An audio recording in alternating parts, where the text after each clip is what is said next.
All right. It's the next day. And we actually started off on a solo adventure today. My mom was a little weary from all of our walking around and wanted a day where she could hang out close to the hotel and rest in preparation for some extremely big walking days to come, which we'll get to. We'll see what it is that she was saving her energy for. For some reason, it looks like really weirdly blurry. So I set off on my own. There we go. That was weird. To meet up with my friend that we got dinner with, and we were gonna bum around today because he had the day off for Golden Week. So this is just a shot of an overpass bridge. There's a lot of these in Japan. Sometimes they have like whole kind of hubs upon them. You can see here, you can kind of go down in one of four spots of this kind of overpass highway. And I think sometimes there's like benches and stuff up here. Maybe there's even like little stalls and stores. Who knows? It's Japan. Everything is so packed in. I love it. I went and got breakfast at Yoshinoya. This was something I had been craving ever since we touched down. It's such a nice little cheap, fast breakfast option, or really any meal. Got a beef bowl, of course, the Yoshinoya special, with miso soup, a soft-boiled egg, and a piece of mackerel, which was delicious. I really liked how at the table you got charging points and stuff, just very convenient. And you can order everything through the touchscreen. This is something that I think has really changed since my previous trips to Japan. So many restaurants now have this as an option. I think this goes hand in hand with Japan's card revolution. Not everything is cash anymore, which makes stuff like this a lot more easy. This was a cool little bus I saw that was just roaming the streets around Ueno. I'm not really sure what it was for exactly. It may be some sort of like senior movement program. In Toronto we have Wheel Trans, which does something like that. It does kind of look like touristy and pretty, but who knows, in Japan they just kind of make everything pretty. This was a bottle of juice I got that I really liked, so I wanted to take a picture of it so I can remember. Just the lovely, sweet apple juice. There's a McDonald's. I sent this to my mom to kind of taunt her. If you remember in the last video, we were talking about how she really wanted to try the shrimp burger at McDonald's, but just seemed to be unable to notice whenever there was one near us. Then I went, so my friend lives kind of out east. Yeah, out east of Tokyo. It took me a second for like, I was like, is it backwards? Because we're on the other side of the world. Which side of the map is which? But no, he's out into the east of Tokyo. And you take a train from Akiba to get there. So I was a little early. He was still hitting the gym and stuff. I just wanted to get going right away. So I did a little touring around Akiba. I was early enough that most of the big otaku stores weren't open, but the Yoshinoya camera, is that what the store is called? Yoshi something camera was open. And I hit my boyfriend with what I thought was like a pretty good joke here. I said, "Oh, this is so crazy. I was on my way to meet Davin, and I actually ran into somebody I knew. Isn't that nuts? I just randomly went into the store to kill some time, and I met like a really good friend of mine. And he was like, 'What the hell, really?' And I sent this. It's Mario, my guy." I really like this floor. Was just so many fans. Doesn't it look so cool and refreshing? Just fans in every direction. It's a big deal. Japan gets very, very hot. This was like, the K-pop group Twice. I know them. I quite like them. I like a lot of their songs. But I had no idea what these were. They made little mascot characters for each of them. And it's a little creepy, but they're cute too. This was somebody restocking gachapon machines. I thought this was so exciting. You can see that it comes with its little banner and stuff to put in the machine. including like a little sold out thing that can pop up after. You can see it's like waiting in the back there for when it's empty. And then all the capsules go in here, and the fun begins. So I was happy to witness that moment. This was my mom wanted to get a little cat gacha for her boyfriend because they've got a bunch of cats and he loves cats. But he's like a tough guy, so I said this kind of sarcastically, like, "How about this for a cat?" But I think we ended up getting one of these. These guys were right up his alley. Very funny. I also like these realistic cats. I was just sending these to my mom, going, "You want these? You want these?" Because there's actually a lot of gacha at the top of Yoshinoya. I thought this was cool. Gigantic Gear 5 Luffy. Really using the Gears giant. Man, it just flashed back to me that I had a dream that I was reading a future chapter of One Piece where Luffy has to become a giant so that he can put his foot into something which triggers some like mechanism or something. And then it's like there was feet of all sizes and they realized, oh, it's not for a giant, it's for someone who can change their size. It's weird. Of course I dream about One Piece. But yeah, this thing was pretty sweet. I think Gear 5 Luffy is just an amazing design. I was excited to see like merch of it. I thought, Yodobashi Yoshinoya. Why would I think it was Yoshinoya? Yoshinoya is the beef bowl place. I was just eating at Yoshinoya. Why would it be Yoshinoya camera? They do beef bowls and they do giant 8-floor electronic stores. Anyways, the Yodobashi camera has this esports arena section, which I thought was interesting. Some other merch I liked. I love this big Chocobo cube. These are the sorts of things I would be buying if suitcase space wasn't an issue. Or if I knew how to use the plushy vacuum sealing thing. They had a whole camping section, Yodobashi Outdoor, which I thought was exciting. I thought it was interesting that it was situated kind of right near what I would say is the most like nerdy section of the store, on the same floor as like otaku goods and games and stuff. And I thought, very likely this is just because of space logistics and stuff. This is where they have room for it. But then another part of me was like, or is it for Eurocamp audience? Is it for all the otaku that are now becoming camping otaku because of Eurocamp? And I was like, hey, I ran into my friend again, but some went wrong with him. This big Mario Lego. Very good. They had these Lego suitcases I'd never seen before. I really like those. I thought that was a fun design. Lego backpacks and stuff. I guess I didn't take a picture of it. They had a really nice selection of actual Lego products. But I think this is really good. Lego makes all of their products like extremely, extremely international. All of them are released in all markets. And, going to a Lego store with good selection in Toronto is really the exact same as going to a Lego store with good selection in Tokyo. Maybe the sort of things they display are different. Like they display things more prominently that are more relevant to their audience. But it's all the same stuff. There's not like crazy Japan only Lego, which I think is very good, but it's like, okay, well, this is all stuff I've seen before. I didn't realize this was the name of the artist of Miffy. So I was like very confused at first. But my mom really likes Miffy, so I was showing her there was some Miffy stuff here. And then for some reason my boyfriend and I were talking about the E.T. Nendroid. Like, he saw it in some like YouTube video or something. I was like, whoa, look who's got the E.T. Nendroid. So then I had to send him a picture that I had found it. They had figures of the live action One Piece show, which I thought was kind of interesting. This was the only time I ever saw any acknowledgement of the One Piece live action show. I don't know, like, has it really taken off? I can't tell. It feels like a lot of people were watching it right when it came out.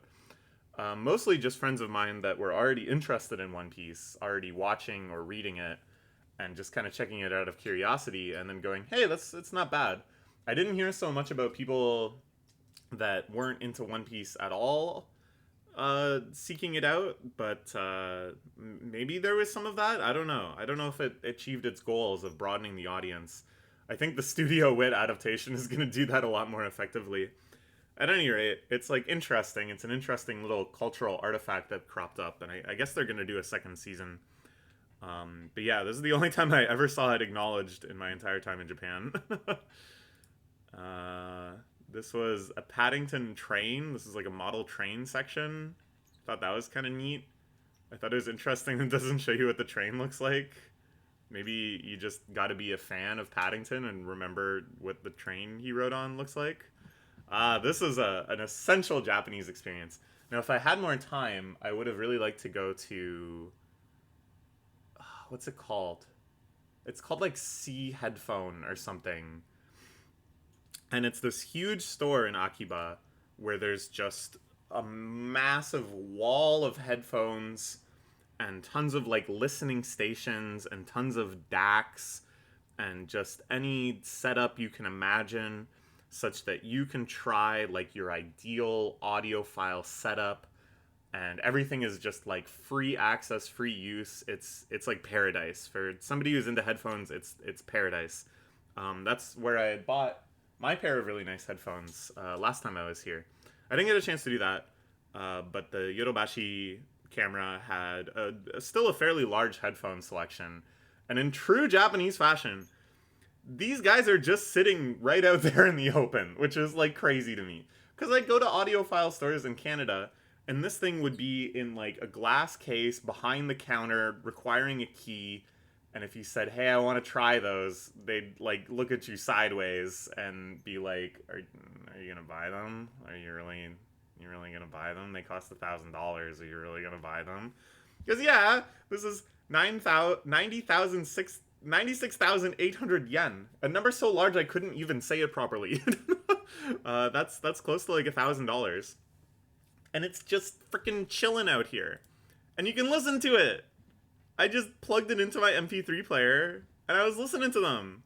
And they just let you do that. I could do that with every pair here. It's beautiful. It's awesome. They sounded really good. I like a closed back headphone, honestly. I think overall, having tried a lot, I generally prefer it just because then I can use it on like trains and planes and stuff. Even though most of the time I do use an open pair. These old, but still holding up there HD 555s. So I don't know. It's like always interesting to try stuff that's a little different from what you've got at home. You can really notice areas where you're like, ooh, maybe my current setup's lacking. But at the same time, it also kind of just like reinforces stuff that you like about what you've got. So yeah, it was neat to try.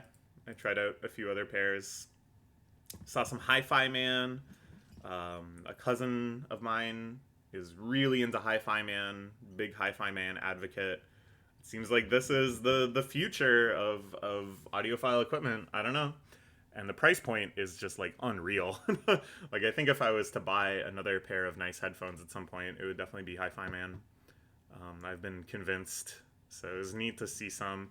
Unfortunately, these were actually behind a case, so I didn't get to try them. I don't know why these were behind a case. I don't think it's because of, like, they're worried about theft, which would be very logical. I think it's just because they ran out of space on the racks where it supports listening. Anyways, here's the big welcome to Akiba from Yodobashi. And then here I am way out at my friend's station. He was like, oh, meet me by the sumo guy. You'll see it. So we met by the sumo guy.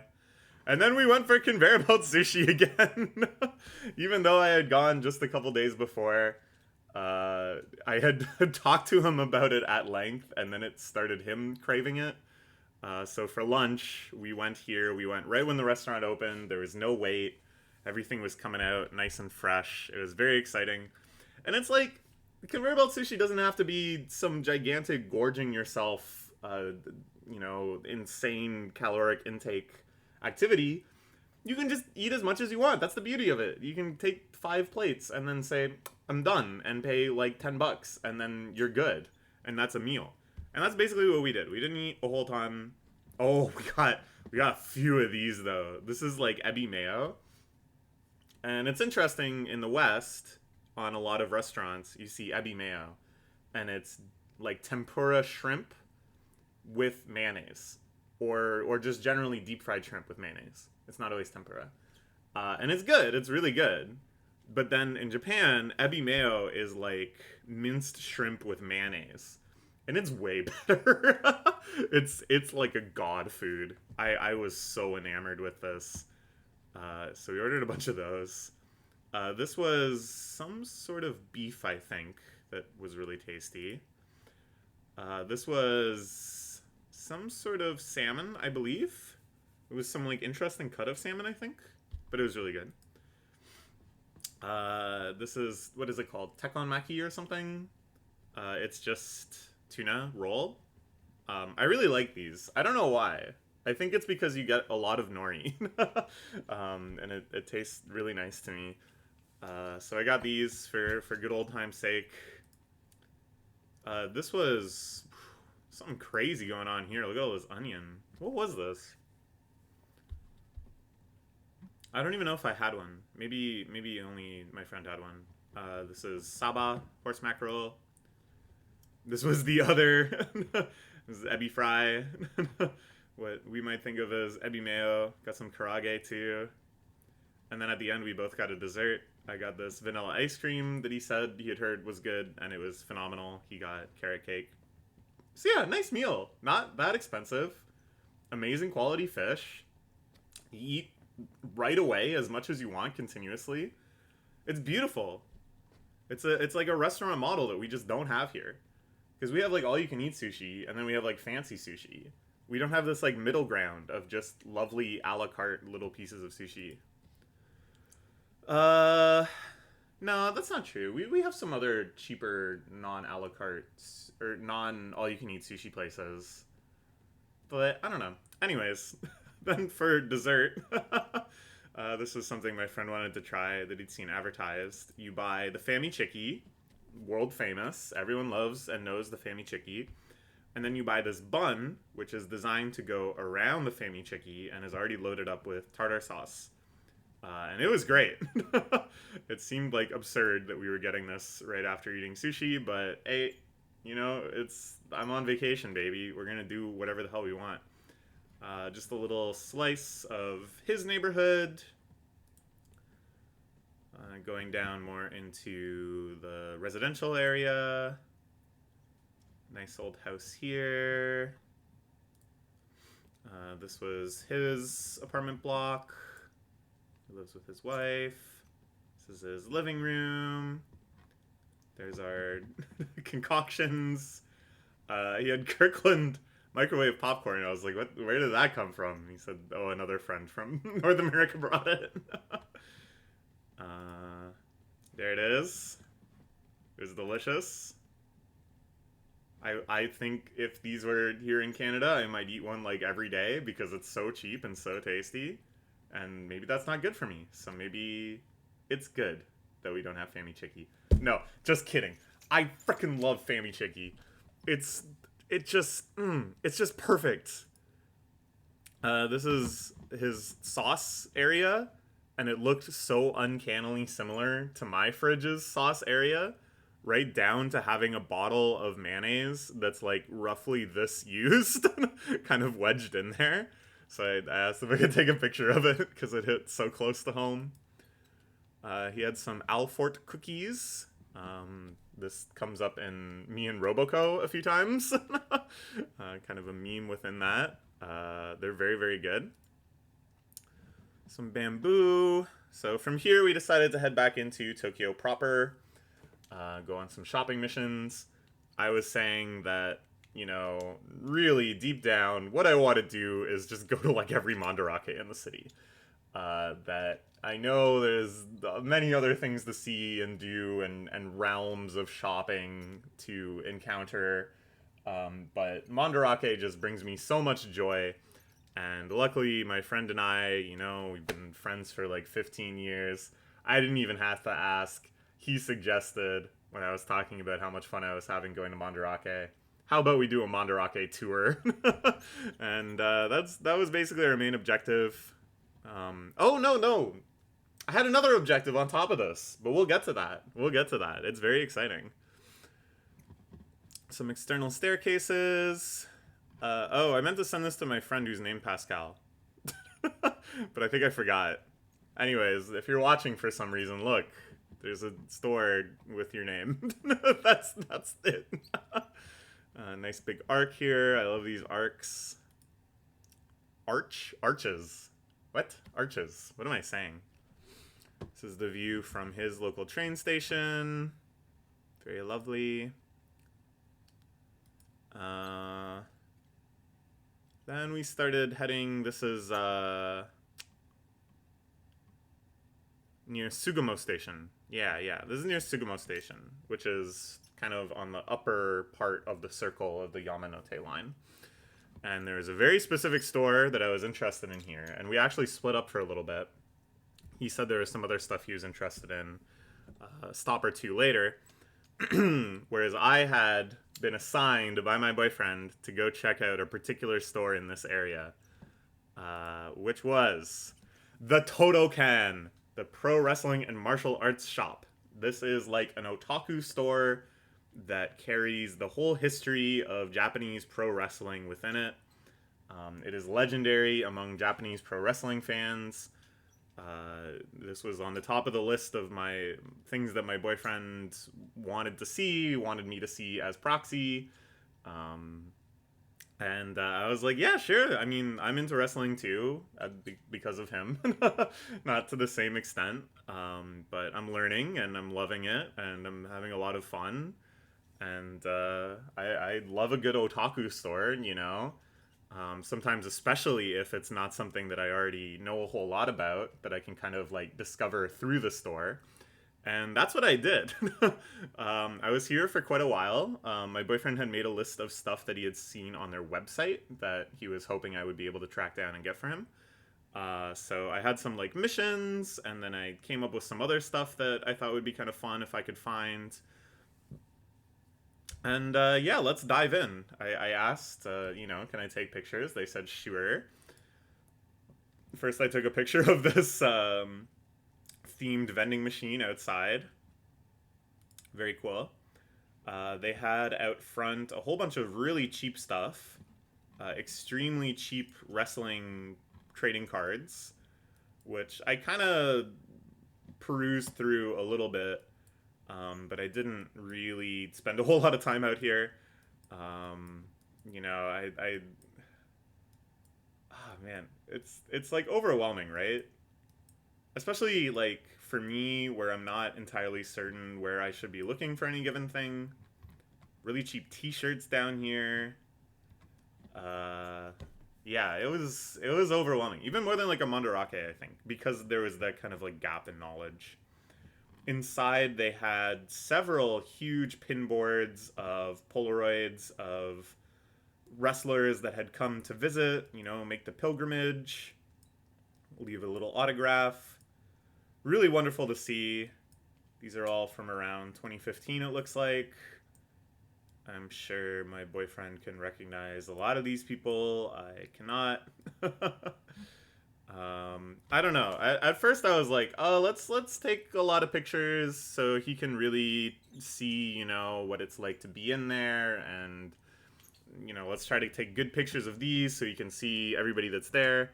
And then I realized pretty quickly how futile that was, like just the scope of the store, the density, the amount of stuff to look at. It's impossible to just capture in pictures or even in like some video walkthrough or something. Very quickly I was like, he just has to see this for himself. We're gonna come at some point. I know we are. There's no point stressing about trying to convey it to him. This is just gonna be something he has to see to believe. Not that I didn't take a bunch of pictures though. We're gonna look at all the pictures I took, of course.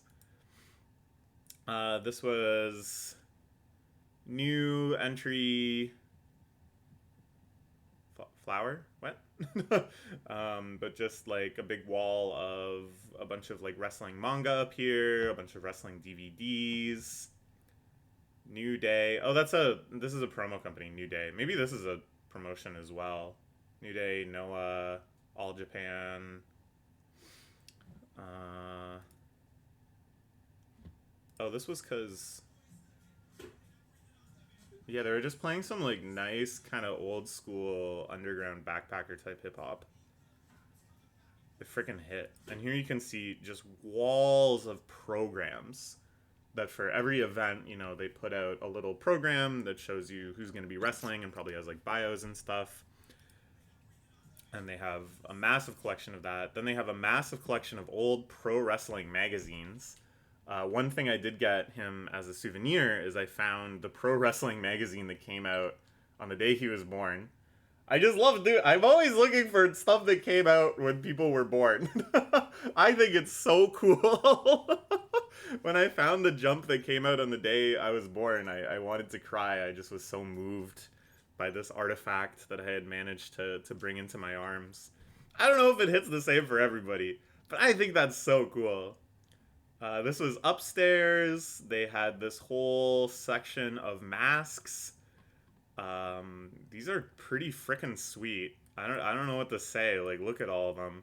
I don't know if they're all like modeled after famous wrestlers and it's kind of like a cosplay good, or if this is like, I'm gonna be a wrestler, I want to be a masked wrestler, let me pick out one for my own new, now unique gimmick. Now, okay, so some of these, Los Ingornables, oh god, I probably didn't say that right.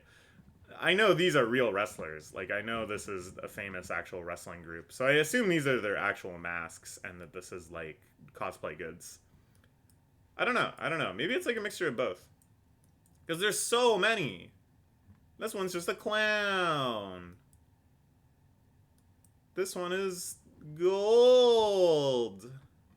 They also had a lot of stuff like this. The actual things worn in famous matches by famous wrestlers. Which was pretty freaking cool. There's like certain things I'm remembering that I'm surprised I didn't take pictures of. Right when you come in, there's this whole big glass case of like really unique, really like legendary memorabilia. And I meant to take a picture of it. I think what happened was I wanted to make sure I could take a picture of it. I went and asked, and then I forgot to go back and do it, which is really unfortunate because there was stuff in there that I wanted to ask my boyfriend, what is this? What is this a big deal? They had this little promo area where if a wrestler wanted to do like a little fan meet and greet, I saw this and my brain automatically read the Japanese word and then said it out aloud. You can get some beer too. I guess it is a meet and drink. But yeah, they'll have little meet and greets, info sessions, which I think is very, very cool. That's something that maybe me and my boyfriend could try to coordinate seeing when we go back ourselves. Oh, here we go. This is the kind of thing I mean, at least. I don't think this is the case I was thinking of. A karate exhibition. Sensei T.N. Siriwardena. Very cool. A jacket worn by someone. For some reason, Girls on Panzer is here. That's something I know. I know what that means. A bunch of autographs for sale. Some Westerners like Hank James. Pretty neat. These were a whole collection of other autographs. I guess from lesser wrestlers. And then at the top, some sort of signboard thing that multiple wrestlers came together and made, which looked very cool. Belts. I think these are like real belts. I don't think these are like replicas. I think these are actual belts from different eras. How they ended up in a store like this, I don't know. I don't really get it. Like, what happens when a belt gets like retired or a redesign comes out? What happens to the old one? I never really thought about it before. But I guess it could end up here. I thought this was neat. This little welcome Manny Pacquiao. We all know Manny Pacquiao. He's a legend. That was the belt he wore, I guess. Oh, and I guess that's all the pictures I took. I thought I took more pictures. I guess I just remember things. But like I said, I mean, I can talk about this store for a long-ass time. It was pretty amazing. Like, just, you know, as I've gotten into wrestling, what really has stood out to me as the coolest part of it is the history. This idea that it is basically a battle shonen that has been running continuously since the 50s in various forms across various promotions and countries all around the world, but in some sense all interconnected. That you can draw a line of working together between pretty much any two wrestlers in the world, I think, with enough creativity. There's like a certain kind of story that's just being told across all of these different companies, all these different people, all these different arcs. And that to me is just amazing. What really blew my mind is when I realized that actually predates Battle Shonen. That Battle Shonen is really more just like a professional wrestling story being told in manga. That really blew my mind when I realized just the impact and legacy that wrestling has had. And just seeing this store, and it's just such a good, like, otaku store. What the hell is this? Huh. You know, it's so dense with stuff. Every direction you look is just stuff. So many people have walked through these aisles. So many moments have ended up waiting here for someone to appreciate them and buy them again. It's really, really amazing. One of the best otaku stores I've ever been to of any category. And like I said, like, you know, I can talk about it for a while. I can really talk about how it felt and what I saw and whatever. But I think you just gotta go. Like, at a certain point, you just gotta go. Anyways. Then I left. Oh, and then I went back. I forgot about this. Okay, so what happened? I was looking for this Shibata hoodie that my boyfriend wanted, that he was pretty sure was in stock there. And I looked on their website, and it seemed unclear whether or not it was still in stock, because one linked to it like 404'd, but I could still see it if I like searched for it. Anyways, I was confused, and I wasn't having any luck looking through like the rack and stuff. So I go and ask, in Japanese, I'm asking, do you guys have this? I'm showing them the picture. And then the guy says, oh, it's like not on shelves, basically. And I said like, dahen desu, wakarimashita. Like, oh, that's too bad, I understand. But I just misparsed it. Like, I didn't understand what he meant was like, oh, we just have it in like the back. It's not out on the shelves. So he was confused, I was confused, and then he just started speaking English to me, and I was just like, okay. So he was able to find that. But I still had other stuff I was looking for. I actually had a little, you know, a few other quests of stuff that I was curious to see if I could find. But when he brought it back, I was still standing at the counter, and he just started like ringing it up, and I felt like too awkward in the moment to correct him and be like, oh, I actually am still shopping. I actually have other things I want to see if you can find. So I just like kind of bought it and left. And the other thing too is that I was getting like really overheated in there. I was getting like sweaty. I was wearing a sweatshirt that my friend had given me that he was getting rid of, that I wanted. It was a brand I liked. Blah, blah, blah, blah, blah. All of this is to say, I was overdressed, I was sweating. So I was like, you know what? This isn't so bad. I'll go outside, I'll drink a drink from the vending machine, I'll stroll around a little bit, and then we'll go round two, which is what we did. But before I took a picture of this very nondescript game center sign. So there's like an arcade in here, but it's just so nondescript. I thought that was like interesting. So yeah, here we are back in it. Took some more pictures.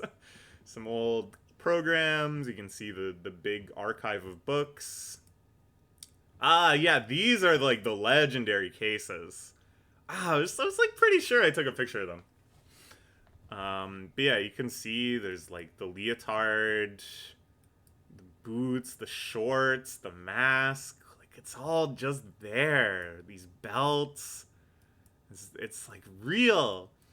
I hope I took a picture of this side as well, because there's something really crazy here that I definitely wanted to ask my boyfriend about. No, I guess I didn't.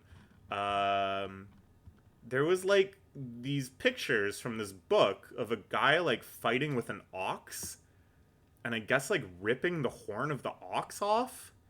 And then here's the ox's horn that he ripped off, and you can buy it. And it's just like, what? I had like no freaking clue at all what this conveyed. So let me know if you know. Who was the guy that ripped the horn off the ox? Anyways, and then I left. Taking a picture of this, I was telling you my mom was doing the stamp rally. I guess there's also like virtual stamp rally. And I was like, whoops, missed this one, hee hee. So now we're in Ikebukuro, where there are some mandarakes to enjoy. This is just the flood of people heading towards Sunshine City, which is this gigantic, truly gigantic multi-story mall in Ikebukuro. There's a Hello Kitty store here, Sanrio store. We were talking about how the only way he knows to go is that you follow the big Nitori sign. You end up at Sunshine City. This is part of the entryway into... Oh, this is like going into the basement of Sunshine City. Yeah, this is like one entryway. It's sort of like the Eaton Center in Toronto, if you know about that.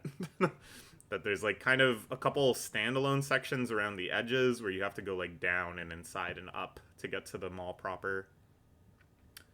And there was a Sanrio cafe, and I said, ooh, I'll get something from my mom on the way back. And then we went a different way back, and I didn't get anything.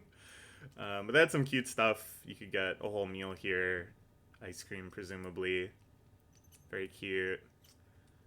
This is like along the way into Sunshine City. They had moving walkways, which is exciting.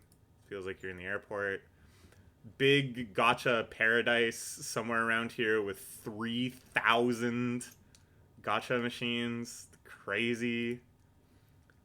This was some weird Frieren Detective Conan crossover, which I didn't know about. I guess they're both older than they look, is a common theme. But I don't really get what's going on here. There was a Sesame Street store. I thought that was kind of cool. We were going to go into it, but then this is like the line to get in. So I was like, eh. But there's my guy Cookie Monster, the CM. He's pretty cool, like that guy.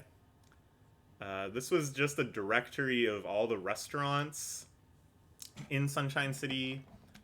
You can see there's also like way up high, there's some restaurants on the 58th and 59th floor, which is pretty cool.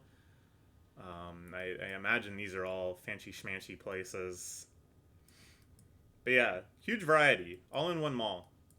I love this idea of the directory with the little preview image and stuff. I just think that's so exciting. This is one floor of the mall. Directory of stores and stuff. I also gotta say, I really appreciate that Japan has a lot of like static, non-touchscreen maps. Like, I think the touchscreen maps are fine, and it's handy to be able to just like search for the thing you need. But it's like kind of a pain too. And if you just want to like browse what's available to you on any given floor or whatever, it's a lot harder to do that. So I like this. I like this. You know, check it out at our leisure. This is a shot of multiple floors in Sunshine City.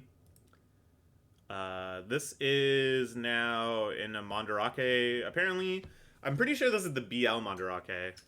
There's a Mandarake that specializes in BL.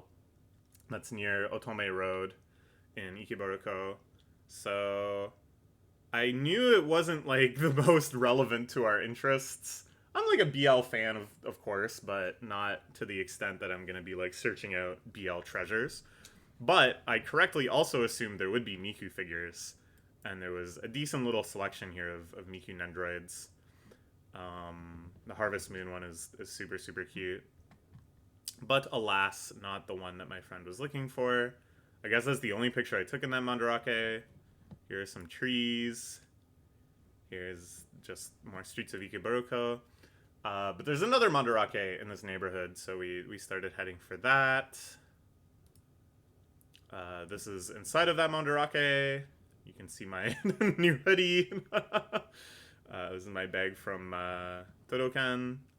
They had this gigantic Iron Man figure here, along with the Kirkster. They got the Ultimate Madoka. I have this. This is in storage at my dad's somewhere.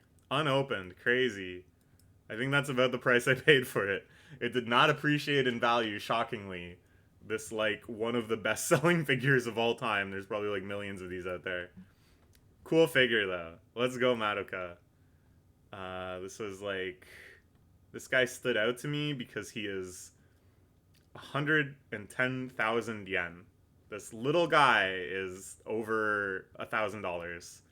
Now, my mom showed me how easy this is. I didn't realize how crazy easy this is to do now. Because I was like trying to figure out what something was in a picture, and she said, "Why don't you just lens it?" And I've only used lens as like the camera to do like QR code scanning or translation or whatever. But this is a good opportunity to try it. If I can figure out. I'm sure you can do this because I was like... Got it? What? No, this is not what I want. I was like... Oh, it's probably this. No, it's not. It's probably... Oh, it's probably because it's an album view and not in just photos view. Yeah. So I need to go to... Hold on. No. Okay. Alright, hold on. This is worth it? Question mark.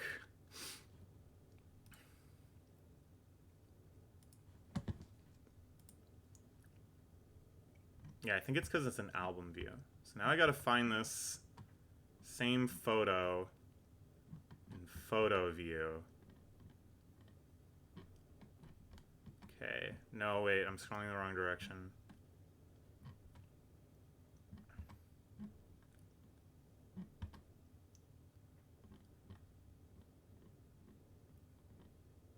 So I want to figure out, why is this guy so expensive? I think we can do that. Okay. Okay, now how do I do that?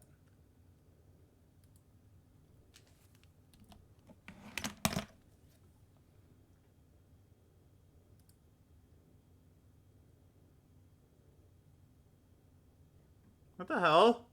I was like sure you can do this. Oh, it's so much simpler than I thought, and I can do it from album view. You right click and just go search image with Google. It's not even a Google Lens feature. It's like an any photo feature in Chrome. It's crazy. Okay. So now we've isolated this guy, and it already can understand it's some sort of Ultraman Kaiju figure. Now, unfortunately, it doesn't seem like it can figure out exactly which one it is. Maybe because this is so rare that it can't find the exact one. Yeah, this might be a lost cause. I just kind of hoped it would work because I had actually done this on another picture of something I took at Mandarake. Another similar vinyl figure, and it worked. So, you know, at any rate, it's pretty cool, huh? We gotta remember that we have that as a power. But yeah, this is the sort of thing that I just love about Mandarake. I suppose I could try to search for this. Buraku. Shoot. What? real blurry picture I took here too. Churasu. What is this? What? Chi? Looks like 7. At any rate, maybe we'll give up on that. But yeah, in Mandarake, you just see these like old toys, and you try to figure out, okay, well, why is this one so expensive? They all kind of look the same to me. They're all just old Ultraman stuff. Why is this one, this little guy, so dang expensive? I want to know. This is something that I know why it's expensive. I had heard of these before, the Christian Dior Nikes. I've never seen them in person. This was in kind of like a hype beastie type store around there. That's a lot of money, dude. That's $16,000. Crazy. There was also a hype beast sneaker UFO catcher type machine. And they showed, look at all these people who have won. And I had like a weird sensation where I really was convinced by all these Polaroids that it's like, dang, it's pretty winnable. And it's only 500 yen for 2 attempts. And then for some reason my confidence like looped around the corner and I thought, oh, but if I win these, I won't have space for them in my luggage. Just like the stupidest thing to say. I could just turn around and sell them to the store probably and make a ton of money. But I don't know. That's just where my head was at. So I didn't try. I just thought it was neat though. And here we are back in Shibuya to go to the Shibuya Mandarake, which is one of the original ones. It was the first one not in Nakano, I believe. And one of my favorites too, because it's all focused on manga. But we will get there soon. We were getting a little peckish, and my friend had heard about... well, first off, let's talk about this picture. There's a lot of like amateur idols and stuff here that are advertising their careers by handing out pamphlets, is what's going on here, which is pretty interesting.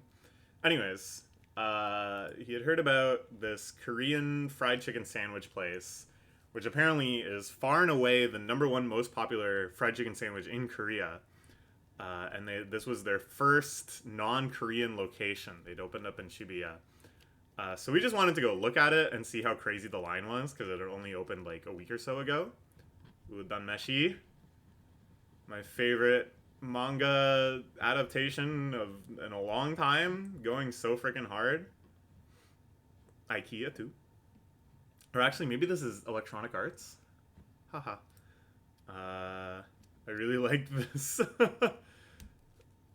store sign. Katsuo. Victory Man. I don't know what it means.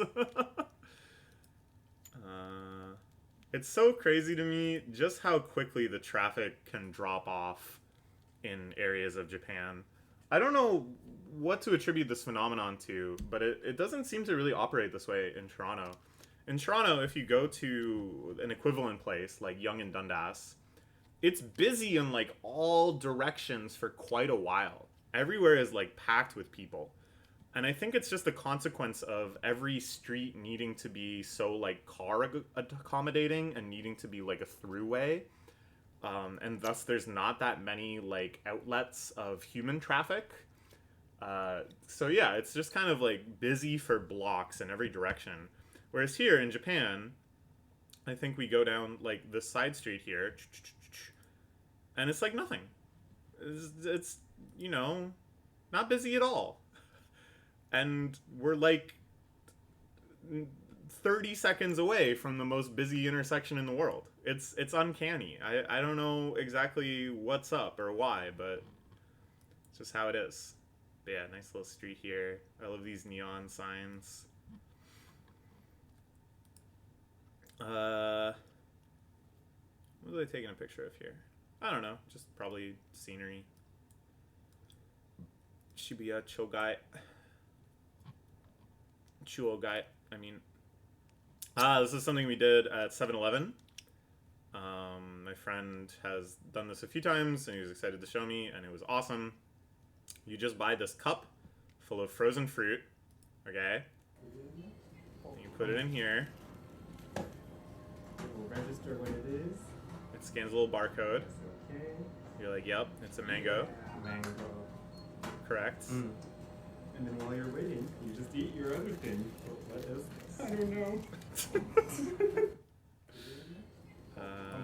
But yeah, it blends it up for you.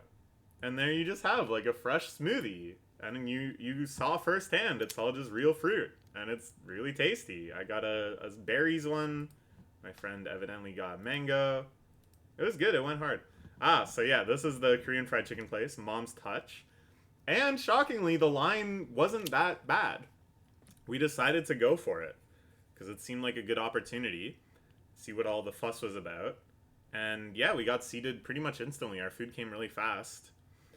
Korea's #1 burger and chicken. And then they had this ridiculous thing. 2 fried chicken pieces, 1 burger. And of course, that's what I got. It was funny because we actually ate 2 fried chicken sandwiches. I like this too. They're showing off. Yeah, we're actually #1. Lotteria, Burger King, McDonald's, KFC ain't got shit on Mom's Touch. And it's kind of interesting because not only are they kind of like bragging on the basis of, hey, we're the most popular, so we have to be good, which is kind of like a faith in meritocracy that I think sometimes we really lack in the West. But it's like, this is also just in Korea, right? Like, I don't know. It seems bold to assume that Japanese people will be impressed with this and not just be like, yeah, well, you don't have, I don't know, our own fried chicken chain, whatever that happens to be. Like in Japan, KFC is really popular. There's definitely way more KFCs in Japan than in Korea. So they might look at this and just be like, well, you guys don't have KFC. Like, what's wrong with you? Of course you're going to like this sandwich. You don't have KFC. Anyways, we got it. There's the fries. The fries tasted almost exactly like Arby's curly fries, which was kind of uncanny to me. The seasoning or whatever was just the exact same, and they don't have Arby's in Japan, so they've sneaked in and grabbed this niche. And then the fried chicken sandwich. This is not a very glamorous picture, but you can see I got 2 big chunks of fried chicken, and it was great. It really was great. The breading was nice and crispy, crunchy. It reminded me a lot of Popeyes. A lot greasier than most of the fried chicken I've had in Japan, but let me tell you, sometimes that is the most welcome thing in the world. Been walking around all day, a little tired. You just want that calorie injection. This is the sort of fried chicken you're looking for. And the spiciness was like phenomenal. Again, kind of similar to Popeyes, but more of like what I associate as like a Korean heat, which I like a lot more, instead of like kind of that buffalo heat, you know? Really, really nice flavor. There's another shot of just how much you get. Pretty cheap. It was a good time, man. And then like 2 days later, my friend messaged me and he's like, I'm at Mom's Touch again. I mean, why not? And here we are. We hadn't taken a selfie together yet, so we took a few. And now we are off to the Shibuya Mandarake, which will be the finale of today and this video. These are just more shots of Shibuya, and here we go. This is the entrance. I love the entrance. Manga characters throughout the ages, immortalized. And by throughout the ages, I mean throughout up until like the 60s when this opened. I guess it was in the 70s. We got like Blackjack and stuff. Most of these guys, I don't even know who they are. This is the thing with manga. It's so effervescent. It's so ephemeral, you know? Like, something can be the biggest series in the world in its day and run for 15 years and be a media phenomenon, and then it is just kind of washed away by the tide of new series, new franchises. Very, very few outlive their serialization and truly become immortal cultural artifacts. The vast majority, no matter how big they are, just kind of fall into relative obscurity and are really only appreciated by other manga lovers that go back and read these forgotten classics. All of this is to say, I don't know who these guys are. Some of them look like they're from, what's it called? You know, the one about the gloomy kid and the yokai. I know Blackjack, of course. These look like Fujita, Fujiko, whatever. What? I don't know. Let's head in. Uh, this I thought was very strange and interesting. Creamy mommy disc jockey. She's like a MTV DJ sort of thing. I don't know what's going on here, but it was a fun retro toy. There's this old print, which I thought was really neat. Already sold. Oh, maybe this is one where we can figure out what it is very quickly. I was like, I can try to read this and see like what this is from or who created it. But maybe, hopefully, come on now.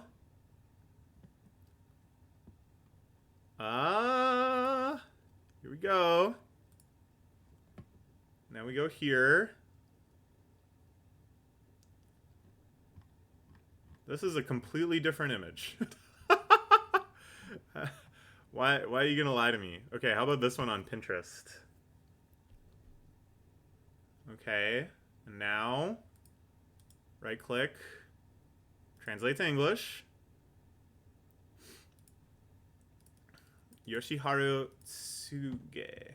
And here we go. And now we've used technology to very lazily and easily figure this out. And it's someone I haven't heard of. Which is, you know, a little embarrassing for me, but neat. Very cool, right? I don't know, I think it's cool. This was the first Shonen Jump where Bleach appeared. I don't know, like I'm in a real Jump mood lately because I'm rereading, or I'm getting caught up on everything that's currently running in Jump, and I'm doing my Jump reviews project. And then on top of that, I just have this general interest in going back and reading like a ton of classic Jump series. I just started Kuruko's basketball. The fact that the last series I read to get caught up was Roboco, which is also obsessed with Jump. I'm just like feeling the Jump spirit, and I was so excited in Japan to like look for old Jump magazines and to see the ones on display and stuff. So yeah, first issue of Bleach, truly historic moment. A titan of that era of Jump ran for like 400 chapters plus. This is an old manga. In this Mandarake specifically, and some of the ones in Nakano, they have some true treasures that really trace you back to the very origins of manga. And it's like awe-inspiring. I just feel so emotional and moved to see what good conditions they've been kept in and what kind of venerated status they have here waiting for, I don't know, maybe somebody who had been read this to them by their grandpa. Here, maybe we can, whoops, that's cool too, but maybe we can investigate a little bit.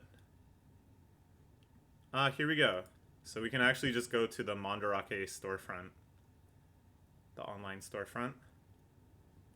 And here it is. This is a different copy. This one's a little more banged up, I guess. It's a little cheaper. But here we can see the interior. That's so cool. So this is manga that is like contemporary with Tezuka starting off. You can see a lot of these kind of like formal experiments, really trying to hone the cinematic language of manga. I love this panel that's tilted to signify the guy getting tossed. Very, very, very cool. So this is Hibari Shobo, who I imagine... Oh, that's the publishing company. Goseki Kojima. This is our author. Wow! That's the Lone Wolf and Cub guy. This is like a super early manga from the creator of Lone Wolf and Cub. Wow, wow. Oh my gosh.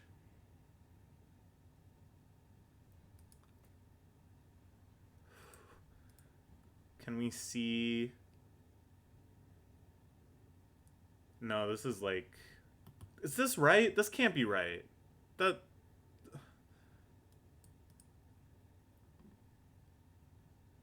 No, no, no, no, no, no. I don't know. I actually don't know. Goseki Kojima. I think that's an error. I think it's Goyu Kojima.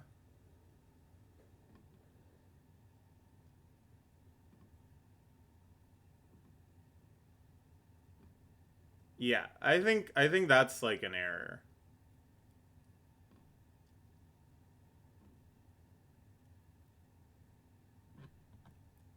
I think this is our guy. Goyu Kojima. Okay. But wow. Because, yeah, that doesn't make any chronological sense. He would have had to been like 60. No, I don't know. He would have had to been very, very old when Lone Wolf and Club like started. And that, yeah, yeah. Okay. Okay. This was kind of neat. There's a section in this Mandarake, and a few Mandarakes devoted to Kaiba, which is like a kind of catch-all term that refers to new age stuff, occult stuff, aliens, psychics, energy, reiki, yokai, maybe. And they just had a really like odd selection of books here. A lot of English books. John Dee's Actions with Spirits, this like gigantic tome of God knows what. Shakespeare's Secret Book. Raising spirits, making gold, and swapping wives. Like, what? Some really, like, The Magician in English Renaissance drama. Now, that sounds like genuinely very interesting and not at all just woo. But a lot of crazy woo things and probably a lot of, like, rare books because these things don't typically get huge print runs, don't typically get major reprints, and don't really show up in typical book circulation. You know, they kind of stick within these niches. So there's like legit like tomes in here that probably some occultist has been searching for some time because they want to raise spirits, make gold, and swap wives. But yeah, really neat stuff. Oh, I already took a picture of this. I think I saw it again and was like, oh, I gotta take a picture of that, forgetting that I had earlier. This is the first one with Slam Dunk. Another historic moment. Surprised it's so much cheaper, because in Japan, Slam Dunk was huge. Huge, huge, huge. More than Bleach. But who knows. This I thought was very interesting. They had the Blu-ray of The Killing Fields very prominently displayed, which I thought was fascinating. I think it's like the English release of it too. It doesn't look like it's a Japanese release. So, I don't know. Somebody working there, I guess, was like, y'all need to know. This I thought was neat. DVD of Tiger Mask, Volume 6. This is another big wall of jumps. Outside of some of them in Nakano, I think the Shibuya one, which is the most manga-centric, has the biggest collection of old jumps. Which again, as I was saying, I'm just in a real mood to like appreciate how many legendary series are contained in these volumes. How much of what we know as modern manga was built week by week in this institution we call Jump. And here it is, in pretty immaculate condition, waiting for the right sort of nostalgia to pay oftentimes no more than 300 yen per volume. That's amazing. This was a super, super expensive Blue Eyes White Dragon that I guess was some major collector's release for a cool 2.7 million yen. I thought that was pretty amazing. And then I got a sack. I think I took a picture of the sack earlier, but then I took a picture of me drinking it. And this is actually the next day. we woke up, as you can see, at like 5:30 a.m. and prepared for our biggest adventure within Japan yet. What is it? You'll have to wait until next time. When is next time? I don't fucking know. It's been slow going making these videos, which is unfortunate. I have a lot of enthusiasm to do it, and I feel the sooner I do it after the trip, the more details I'll be able to remember, the more emotion I'll be able to put into it. I've just been busy, though. It's just a lot of stuff going on, you know? You get back from vacation, and your life lurches 180 into the other direction.